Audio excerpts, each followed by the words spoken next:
Ele foi o assassino em série mais abominável da história do Kansas. Ele ficava dirigindo pelas ruas e quando via uma mulher, ele olhava para ela e então dizia: "Você é a próxima."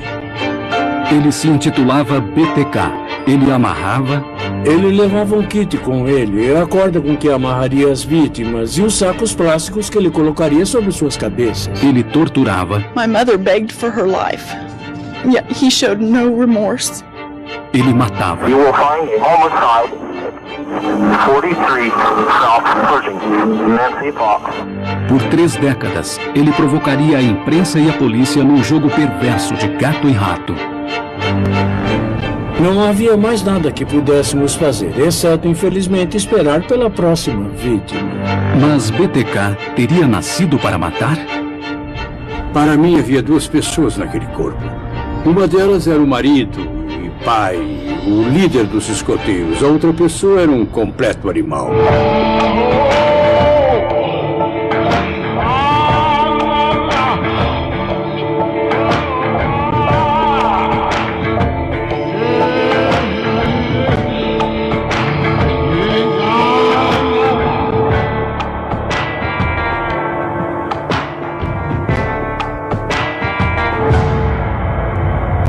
Dementes.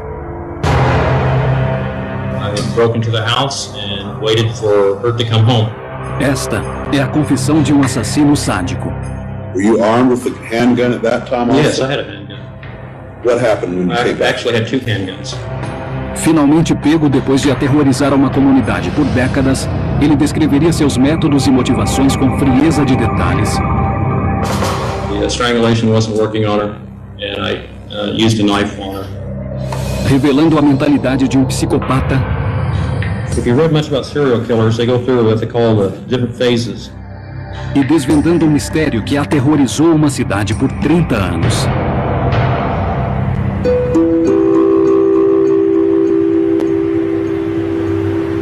Wichita, Kansas, que já foi chamada de Cidade das Vacas, devido ao grande número de rebanhos no Texas. Hoje é mais conhecida como Cidade da Aviação. É um lugar pacífico no coração do cinturão da Bíblia, que é frequentemente assolado por tornados. Mas em 1974, Wichita foi assolada por um tipo bem diferente de tempestade. Para o povo de Wichita, isso foi absolutamente tenebroso, absolutamente assustador. Porque assassinatos desse tipo aconteciam em Nova York, na costa oeste, ou na Europa, mas não aconteciam aqui no interior. Naquele tempo, Richard Lamanian era o capitão do Departamento de Polícia de Wichita. Era um bairro muito distinto, com índice baixíssimo de criminalidade. Certamente, ninguém pensaria por um segundo que pudesse haver esse tipo de crime por lá.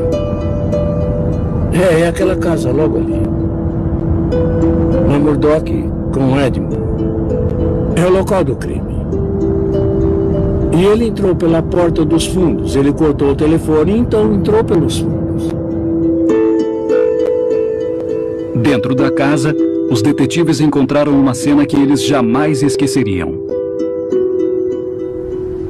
Havia uma mãe e um pai e 2 crianças que haviam sido mortas em um ritual. A família Otero tinha acabado de se mudar para uma pacífica região no subúrbio. O invasor havia estrangulado o pai, Joe, e sua esposa, Julie, e depois voltado sua atenção para o filho deles. Havia evidências no caso do Joey, que tinha 9 anos, que ele havia colocado um saco sobre a cabeça do Joey para sufocá-lo lentamente e sentado numa cadeira para ficar observando. Quando ele finalmente percebeu que tinha matado os pais e o menino, ele levou a Josephine, uma menina de 11 anos, para o porão e a enforcou.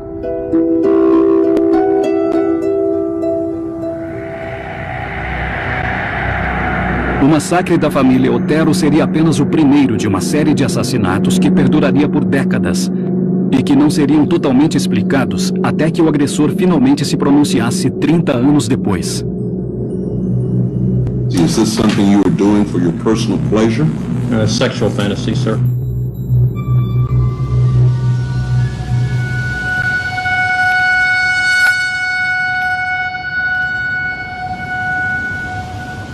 Dennis Rader nasceu em 1945 em Pittsburgh, no Kansas, mas passou a maior parte da sua infância em Wichita, no Kansas.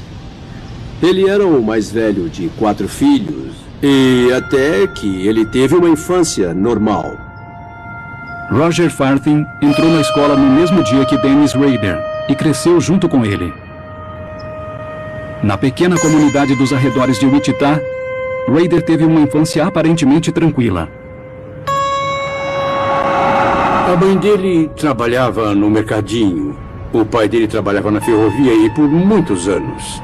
Pessoas muito, muito boas. O Dennis era muito na dele, muito quieto. Nós vivíamos perto do rio. Nós passávamos bastante tempo no rio, ou pescando, ou caçando, ou todo esse tipo de coisa. E aquilo era o tipo de coisa que o interessava, mais do que esportes e ginástica e esse tipo de coisa. Sabe, ele nunca foi notável em nada, ele nunca estava à frente de nada, mas ele sempre participava, ele sempre estava lá, ele fazia parte do grupo. Apesar de Dennis Rader parecer enturmado no grupo de amigos, mesmo que um tanto à margem, sentimentos e pensamentos obscuros e alarmantes se formavam em sua mente juvenil. Quando ele estava crescendo, uma das coisas que ele mencionou era que tinha uma memória muito viva de sua avó matando galinhas e que ele vibrava com aquele tipo de atividade. Nós passávamos muito tempo lá no rio e ele, sabe, fazia armadilhas e pescava. Alguns dos meus colegas, que provavelmente conviviam bem mais com ele naquela época, alguns deles já tinham me falado que eles viam que, ainda jovem, ele ia atrás de tartarugas e esse tipo de coisa. E em vez de, talvez, sabe, só matá-las, como a maioria de nós faria se fosse uma tartaruga ou lagarto, eles disseram que ele as enforcava. Bom, eu nunca vi nada disso, eu não ouvi nada sobre isso, até que ele foi condenado. Mais tarde, ele revelaria que gostava de torturar animais e que tinha um fetiche por lingerie feminina. Nenhum desses comportamentos era aparente naquele tempo, mas os dois comportamentos seriam relevantes para que Dennis Rader se tornasse o assassino em série que se tornou. Um acontecimento em particular viria a ser fundamental na formação do comportamento sexual de Rader. Quando ele tinha por volta de 12 anos de idade, uma professora o humilhou na sala de aula. Ele ficou muito bravo com aquilo e ele foi até a casa dela, mais tarde, já à noite, para espiá-la pela janela. E ele tinha uma corda com ele. Ele amarrou a corda em volta da cintura bem apertado e enquanto observava a professora pela janela, ele teve um orgasmo. Então aí temos a corda muito associada ao prazer sexual, assim como ao voyeurismo e ao sentimento de poder sobre outra pessoa. Então essas coisas estavam começando a se fundir enquanto ele se desenvolvia como jovem. Ali, no começo da sua adolescência, tudo isso se tornou parte das suas fantasias futuras. O jovem Dennis Rader, que cresceu numa pequena e pacífica comunidade e cuja infância parecia completamente normal para todos à sua volta, estava vivendo um turbilhão interno, mas ninguém poderia prever o resultado devastador daquelas fantasias que cresciam dentro. Dennis Lynn Rader cresceu nos arredores de Wichita, Kansas, e era o mais velho de 4 filhos. Apesar da vida familiar aparentemente sólida, em plena adolescência, Rader estava passando por mudanças que o distanciariam dos outros garotos. Naquela época ele estava no 8º ou 9º ano e vinha tendo sonhos eróticos e sentimentos eróticos que ele sabia que nenhum outro jovem tinha. E ele disse naquele ponto, eu sabia meu futuro. Eu sabia o que iria ser. Depois da universidade, Dennis Rader passou 4 anos na Força Aérea dos Estados Unidos como mecânico. Então retornou ao Kansas, se estabelecendo em Park City, ao norte de Wichita. Em maio de 1971, Rader casou com uma garota local. Mas apesar da imagem de família feliz que ele passava, Rader ainda estava vivendo com seus demônios internos. Aparentemente, Rader era um pilar da comunidade, mas ninguém conhecia realmente sua vida interior, que ele manteve muito escondida de todos, inclusive da sua esposa. Ele escondia tudo muito bem. Rader lia revistas de detetive que frequentemente mostravam cenas de tortura e bondage. E ele também colocava suas fantasias doentias no papel, fazendo dezenas de desenhos sinistros. Sabe, muitas pessoas leem aquelas revistas de detetive, mas elas não fazem aquelas coisas. Mas assassinos em série veem aquilo e podem seguir com aquilo. Eles podem fazer aquilo, está nas mãos deles. E ele chamou aquilo de fator X. O que ele realmente está falando é sobre parafilia, um padrão, um comportamento sexual que o estimula não apenas a matar, mas a degradar sexualmente a vítima de alguma maneira sádica. E ele era inteligente o suficiente para se informar sobre assassinatos em série, para entender a si mesmo. Então ele se tornou perito em como evitar ser preso, e ele sabia o que outros assassinos em série fizeram de errado para serem presos. Os pensamentos, planos e fantasias de Dennis Rader finalmente ganharam o mundo real, quando em 15 de janeiro de 1974, ele assassinou brutalmente os Otero. Levaria um pouco mais de 30 anos para a polícia e o povo de Wichita saber exatamente o que acontecera. E eles escutariam do próprio Rader na única e horripilante gravação do julgamento. As mortes dos Otero, para começar, foram precipitadas pela visão da esposa e da filhinha deles. E acho que foi um contato inicial motivado sexualmente que o levou à casa dos Otero. Well, I confronted the family, pulled the pistol, confronted Mr. Otero. There I realized that, I didn't have a mask on or anything. They already could ID me. Made a decision to go ahead and cut him down, I guess, or strangle. First of all, Mr. Otero, a bag put over his head and strangled. After that, I did Mrs. Otero. Then I strangled Josephine while she was down. And then I went over to Junior and put the bag on his head. And then when I went back, Josephine had woke back up. What did you do then? And I took her to the basement and eventually hung her. Did you do anything else at that time? Yes, I had some sexual fantasies. Depois de se divertir com os Otero, Rader correu para casa, já que sua desavisada esposa estava para chegar do trabalho e ele queria estar lá para recebê-la.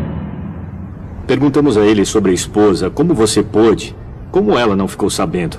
Ele disse que uma vez, por volta de 79, começo de 80, quando uma de suas mensagens apareceu na primeira página do jornal, que ele estava lá sentado durante o café da manhã, lendo o jornal. Quando sua esposa veio por trás de seu ombro, leu o que estava escrito, então disse, olha isso, ele erra aquela palavra do mesmo jeito que você.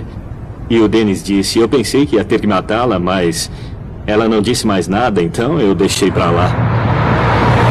Enquanto a cidade se recuperava do horrível assassinato da família Otero, Dennis Rader estava espreitando, procurando sua próxima vítima. Ele espiava Cat Bright, de 21 anos, quando ela recebia o correio em sua casa, em Wichita, na Rua 13 Leste. Cat era aluna da Universidade Estadual de Wichita. E ela tinha vindo para casa durante o dia com o irmão dela, que também era estudante. E o que eles não sabiam era que o BTK estava lá dentro e esperando por eles. Rader não esperava que Kevin, o irmão de Cat, estivesse lá.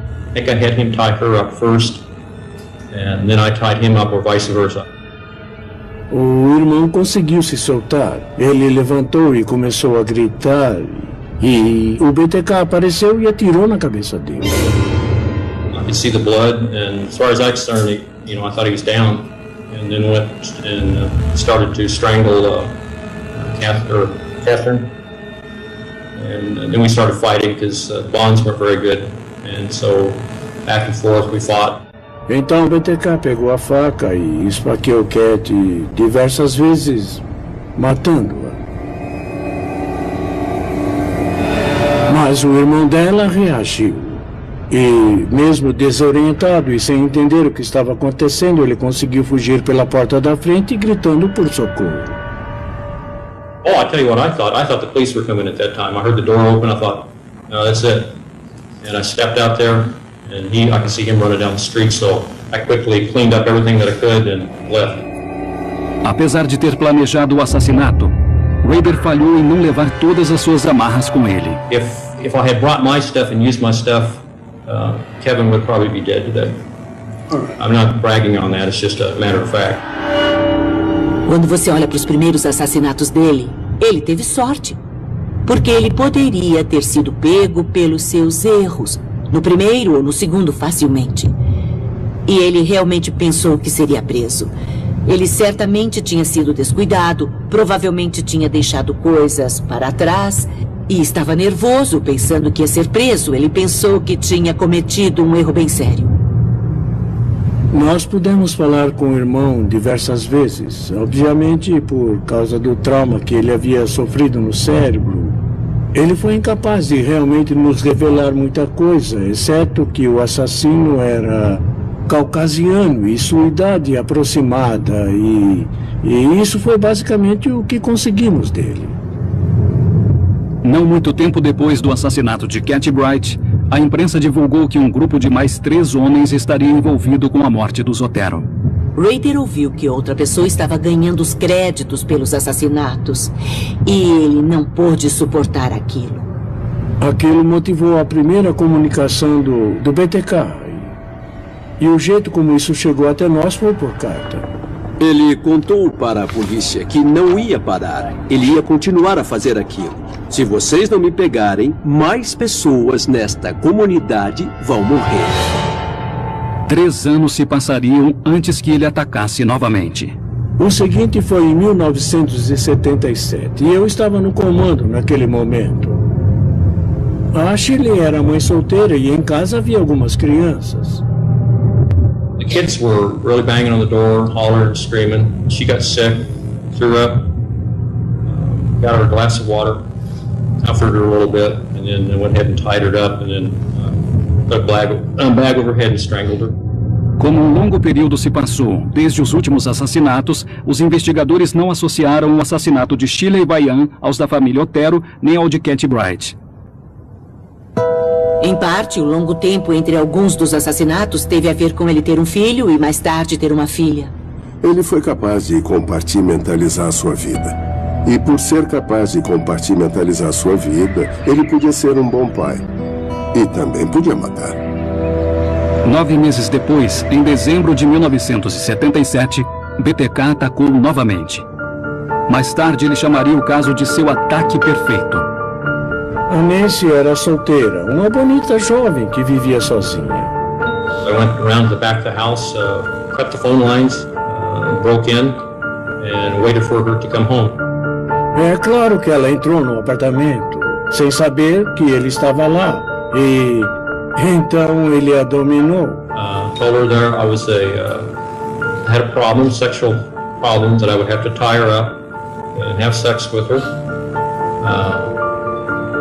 She was a little upset. We talked for a while.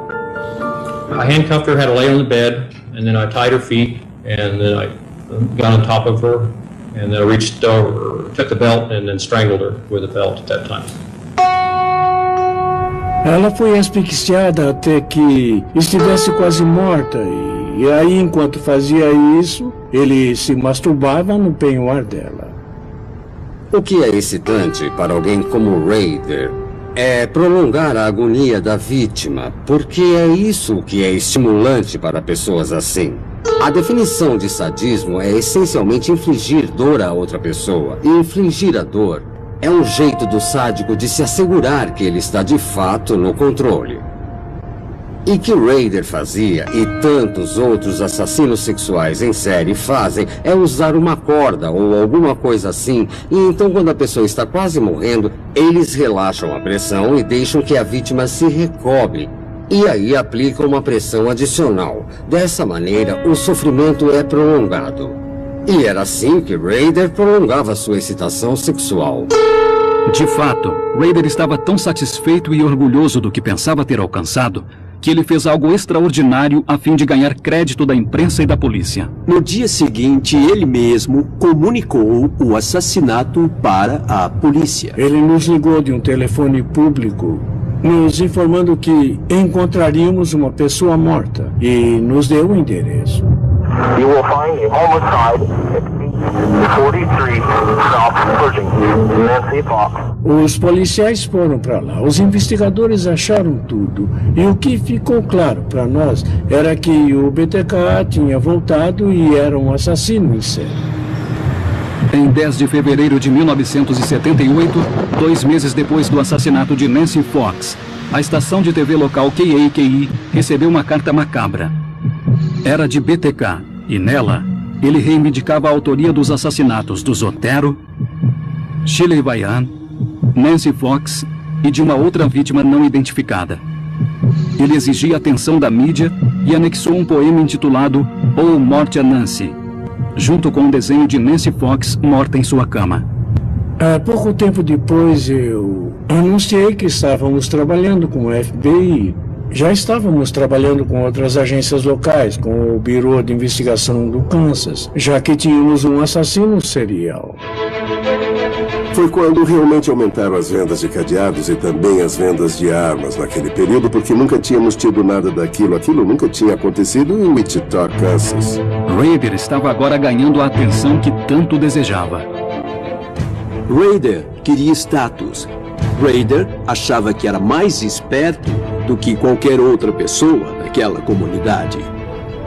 E o jeito que ele demonstrava isso não era apenas pela cena do crime, onde expressava o seu domínio sobre as suas vítimas.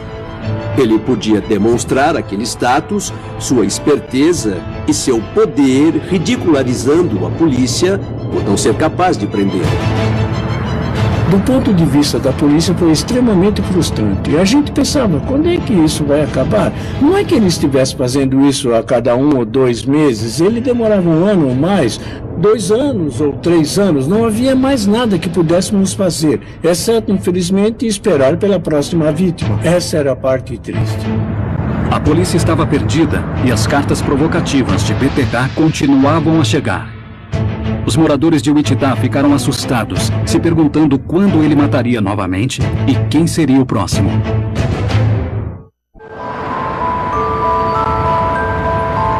Em 1977, Wichita, no Kansas, estava sendo aterrorizada por um assustador assassino em série há quase 4 anos. A polícia ainda não tinha pistas. E o infrator Dennis Rader, que se intitulava BTK, iniciais de amarrar, torturar e matar em inglês, ainda esperaria quase 7 anos para atacar de novo. Mas o que estaria distraindo Rader de sua obscura sina de assassino em série? Depois de Rader ter matado 7 pessoas, ele voltou a estudar justiça criminal. Não porque queria ser uma boa pessoa ou então ser um cidadão modelo. Na verdade, era para se aperfeiçoar no seu ramo. A perseguição das vítimas de Rader e o planejamento meticuloso dos crimes ficaram claros nas cartas de BTK. I had many, what I call them projects. There were different people in the town that I followed, watched. It was basically a selection process. Os projetos dele envolviam perseguir, determinar como ele mataria a pessoa, a melhor maneira de surpreendê-la. Ele tinha que se certificar que não deixaria rastros, tinha que se certificar de que todos os pontos estivessem cobertos. E ele resolveria tudo isso com a perspicácia condizente com a sua natureza obsessiva. Ele tinha que ter tudo planejado certinho. Ele levava um kit com ele, era uma sacola preta, a corda com que amarraria as vítimas e os sacos plásticos que ele colocaria sobre suas cabeças. Ele tinha fita adesiva, ele tinha uma arma e tinha facas. Ele carregava tudo o que poderia precisar. Apesar de sua natureza meticulosa, a escolha das vítimas de BTK parecia aleatória. If you read much about serial killers, they go through what they call the different phases. That's one of the phases they go through as a trolling stage. Basically you're looking for a victim at that time, and that you could be trolling for months or years. But once you lock in on a certain person, then you become stalking. That's the victim. Ele ficava dirigindo pelas ruas e quando via uma mulher caminhando ou sentada na varanda ou entrando em casa, ele olhava para ela e então dizia: "Você é a próxima." Dennis Rader não teve que ir longe para achar sua próxima vítima. Ela morava a apenas 4 casas da casa dele. The search began first thing this morning on the eastern edge of Sedgwick County for a woman who's been missing 7 days. 53-year-old Maureen Hedge was last seen a week ago by a friend who'd taken her to dinner. She was home by 1 a.m. Saturday.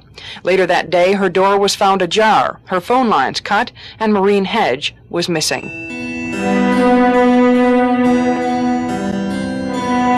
Rader tinha preparado um álibi para a noite em que Maureen Hedge foi assassinada.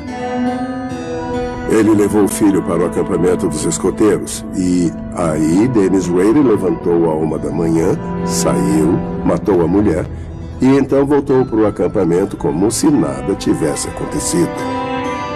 Eventually moved her to the trunk of the car, took the car over to Christ Lutheran Church, and she was already dead, so I took pictures of her in different forms of bondage.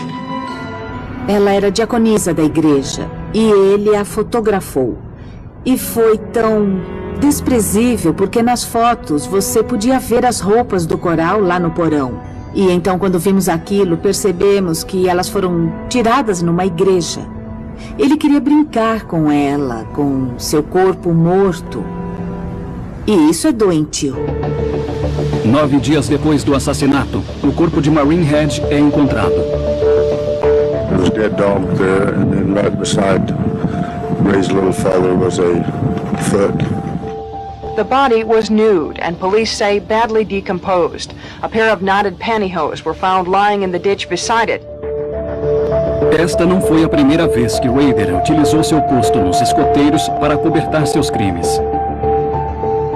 Ele era um líder dos escoteiros, o que lhe garantia tempo livre para ele ficar fora de casa. Então, em algumas dessas ocasiões, o que ele fez foi deixar o acampamento onde os escoteiros estavam. E ele também praticava autoerotismo com cuidado. Ele tentava se enforcar. E até chegou a fazer uma cova, colocou uma máscara e se vestiu com trajes femininos, lingeries. Aí ele prendeu uma câmera com um cordão, uma Polaroid e tirou fotos dos feitos dele. Ele falou tudo de um modo muito natural. Era meio assim, bom, todo mundo faz isso, eu apenas fiz isso e aquilo, e esta foto aqui, eu decidi que ia fazer uma cova. Foi isso. Então eu envolvi meu corpo com filme plástico e coloquei minhas calças e uma máscara e nós pensamos, não, as pessoas não fazem isso. Era meio estranho e foi aí que eu pensei, BTK, você tem problemas. Houve ocasiões em que ele se deixou levar por seu comportamento autoerótico e não conseguiu se desamarrar e achou que seria descoberto pelos escoteiros e aquilo seria humilhante. Mas tudo fazia parte de ser uma outra pessoa. Depois da morte de Maureen Hedge, havia mais 2 assassinatos. Primeiro foi Vicky Wegerle, em 1986. No caso de Wegerle, foi tudo muito organizado. Ele invadiu pelos fundos da casa. Ela chegou em casa depois das compras com o bebê. I drew a pistol at her and asked her if she'd go back to the bedroom with me. Ele a torturou, a amarrou e a deixou na cama. Quando o marido dela chegou em casa à tarde, ele a soltou pensando que ela pudesse ainda estar viva. E obviamente não estava. Estava claro que tinha sido BTK. 4 anos depois, em 1991, Rader mataria novamente. Investigators say a 15-year-old boy discovered the body early this morning while he was walking his dog. Dessa vez era Dolores Davis, de 62 anos. I handcuffed her and then tied her up and then eventually strangled her. I had a plan on leaving and put her in a blanket and drug her to the car and put her in the trunk of the car. This gets complicated, we think now. Investigators here on the scene are not giving any details as to what condition the body was found in, but at this time they are treating this case as a homicide. Depois daquilo, podemos dizer que ele meio que saiu de cena. Mais uma vez, o Wichita ficou em suspense, esperando que BTK atacasse novamente. Mas nenhum ataque aconteceu. E muitas autoridades do Kansas pensaram, bom, talvez ele tenha sido detido por outro crime, o que acontece com muitos casos assim. Mas ele não tinha sido preso. Raider estava solta na comunidade à vista de todos. Todo mundo tinha suas teorias. Eu estava convencido que se ele não estava morto, era apenas mais um. Ele devia ter envelhecido e deixado para lá. Mas o que fez foi colecionar souvenirs e troféus das diversas cenas dos crimes que ele armazenava na casa da árvore que tinha no quintal, junto com as revistas de detetive e outros materiais de pornografia que ele guardava.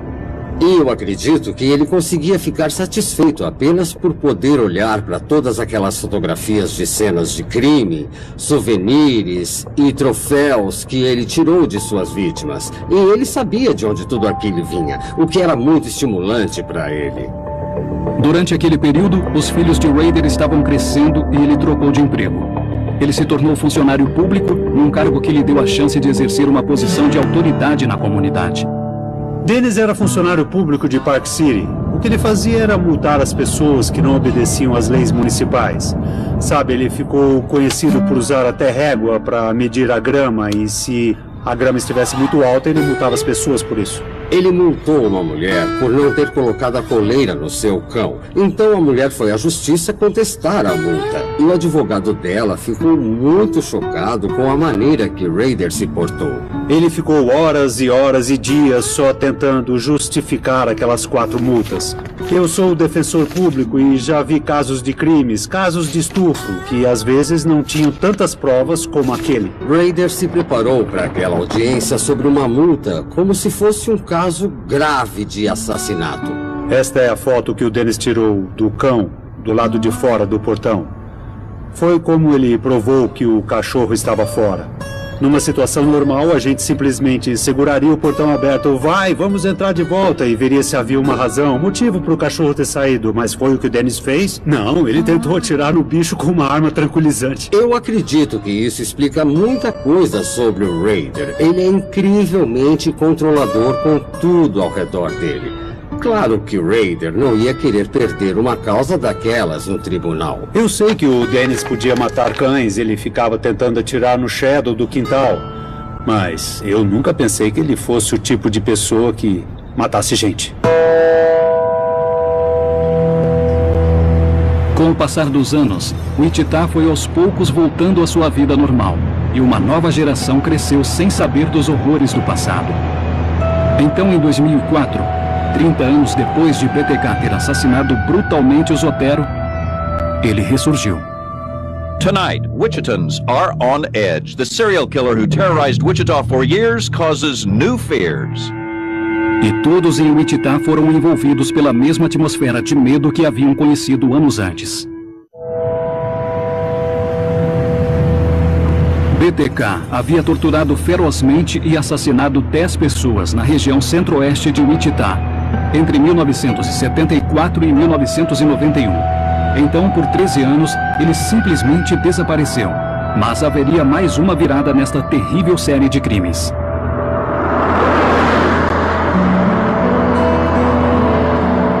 O jornal do Wichita Eagle fez uma pequena matéria sobre aquela data, já que fazia 30 anos desde que os Zotero haviam sido mortos. Bom, aparentemente, BTK viu aquilo e decidiu que precisava de mais publicidade, que ainda não tinha terminado. Eu me lembro de estar aqui sentado na minha sala. Minha secretária disse que o comandante Williams estava na linha e queria falar comigo. Eu peguei o telefone e ele disse: comandante, não vai acreditar. Acabamos de receber uma mensagem do BTK. Eu disse: é brincadeira. Ele falou: não, precisa vir pra cá. Tonight, Wichitans are on edge. The serial killer who terrorized Wichita for years causes new fears. Minha primeira reação foi pensar que talvez ele tivesse voltado. Talvez fosse remorso, talvez arrependimento. Mas não era. Era pura arrogância. Ele era mau. Depois de décadas, o BTK estava de volta e estava pronto para brincar de gato e rato com a imprensa e a polícia.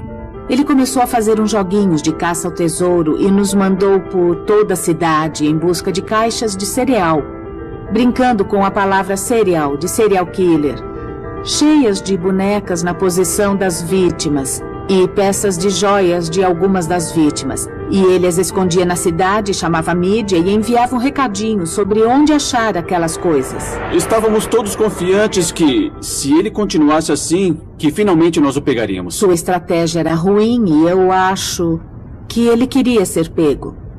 Todos no departamento, eu estou certo disso, estavam torcendo para encontrar a pista certa que levaria ele. Ele estava fazendo coisas que eram estúpidas e a polícia estava montando um perfil muito amplo sobre ele.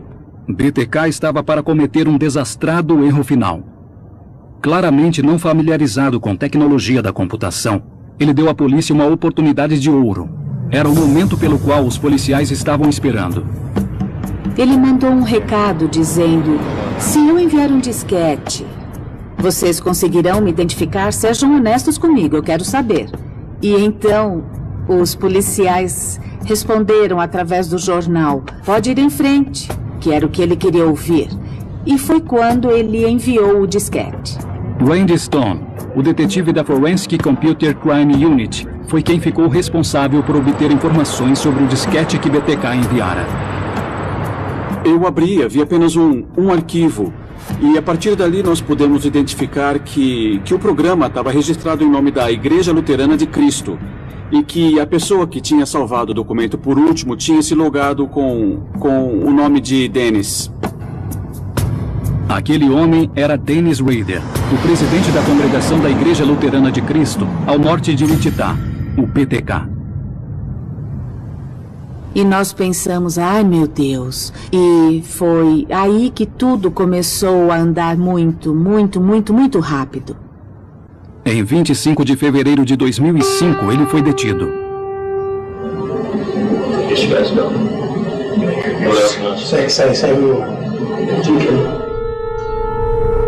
Rader confessou tudo.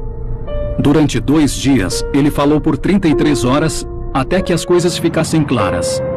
Então, o Departamento de Polícia de Wichita revelou ao público a identidade do monstro que havia assombrado a todos por mais de 30 anos. Eu disse: quando eles anunciarem o nome dele, saiam para me dizer quem é. E eu me apoiei no capô do carro do meu filho. E eles saíram e disseram: o nome do cara é Dennis Rader. E eu quase caí do carro. Eu não podia acreditar.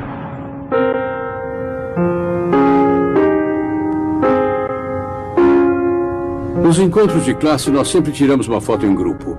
E estávamos todos lá no encontro de 40 anos do ensino médio, que foi logo antes dele ser preso. Minha esposa e eu simplesmente sentamos à mesa com ele e a esposa e conversamos por bastante tempo. Foi uma noite bem agradável. Não dá para acreditar que eu não tenha percebido nada por tanto tempo. Eu já perdi a conta de quantos assassinos já defendi nesses anos todos. Ele nem está na minha lista das 10 pessoas mais perigosas só por estar ou falar com elas. Eu já lidei com pessoas que, sabe, exalam maldade e também medo, que você não quer estar no mesmo ambiente que elas. Mas não o Dennis, sério, eu não via nada nele. Eu acho que é por isso que ele se safou por tanto tempo, porque quando ele não estava de fato praticando os crimes dele, ele tinha essa persona, essa aura de normalidade que ninguém suspeitava que ele pudesse ser um assassino. Foi muito difícil escutá-lo descrever as coisas que ele fez e, em alguns casos, foi na frente dos filhos das mulheres. So you put a bag over her head and strangled her. What did you strangle her with? I think on that I had tied her legs to the bedpost and worked up with the rope all the way up, and then what I had left over I looped over her neck. É algo que você quer tirar da sua cabeça. É isso que veio tentando fazer. Na sua visão distorcida e imoral de mundo, se comportar como ele fez, matando todas aquelas pessoas, é algo para se orgulhar. e não para se envergonhar. E daí o seu entusiasmo ao ajudar a polícia e seu entusiasmo ao falar de tudo aquilo no tribunal. Não porque esteja envergonhado, mas porque está orgulhoso. Como Dennis Rader alegou ser culpado, não houve julgamento. Mas uma audiência foi marcada para se certificar de que todas as provas foram consideradas e também para dar aos parentes das vítimas de PTK uma chance de dar uma palavra final. No action or sentence bestowed upon Dennis Rader will begin to compare with the reckoning he will endure when his time for judgment comes before the Lord. Right now, he's not any remorse, no compassion, he had no mercy, and I think that's what he ought to receive. As far as I'm concerned, Dennis Rader does not deserve to live. I want him to suffer as much as he made his victims suffer. If I had your devil nature, I would delight in the fact that your congregation has turned its back on you, that your friends have deserted you, that your wife has divorced you, that your own children have disowned you, and then I would remind you that you will never have any warm, loving human contact again for the remainder of your twisted existence.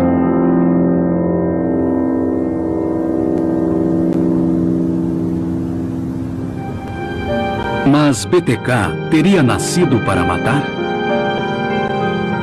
Não creio que uma semente do mal tenha florescido dentro dele, forçando-o a fazer o que fez. Eu realmente penso que ele foi levado por uma série de condicionamentos orgásticos, que é como chamo isso. Mas poderia ter lidado com isso de outra forma. Não teve nada a ver com a criação dele, não teve nada a ver com onde ele cresceu. Ele nunca foi maltratado quando criança. Como não há nada que pareça ter provocado isso, acho que então temos que dizer que estava dentro dele. E não acho que se possa matar 10 pessoas e ficar são. Há algo seriamente errado com o seu funcionamento interno se você é capaz de matar pessoas, especialmente crianças, e de fazer algumas das coisas que ele fez e continuar vivendo a vida e seguindo com a rotina como se nada estivesse errado. Assassinato sexual em série é um problema biopsicossexual, com ênfase em neurobiologia. Se você perguntar a um heterossexual, você se lembra de algum evento marcante na sua vida que te fez heterossexual? A maioria dirá, não, é assim que eu sou. Se você perguntar a um gay a mesma coisa, aconteceu alguma coisa na sua vida que te levou a ser gay? A maioria dirá, não, é assim que eu sou. E é a mesma coisa com esses padrões de desvio sexual. Foi assim que Rader nasceu. Isso não significa que ele estava destinado a matar alguém, porque ele poderia controlar isso. Dennis Rader killed my wife in 1986. The courts, the news media, the general public knows the vicious, cruel individual he is. All we can do, there's no punishment that you can exact upon him that will satisfy our needs. Para mim havia 2 pessoas naquele corpo. E uma delas era um marido e pai, o líder dos escoteiros e esse tipo de coisa. A outra pessoa era um absoluto animal. Simplesmente não parecia o Dennis que nós conhecíamos. Era uma pessoa bem diferente. Shirley Bryan with my mother.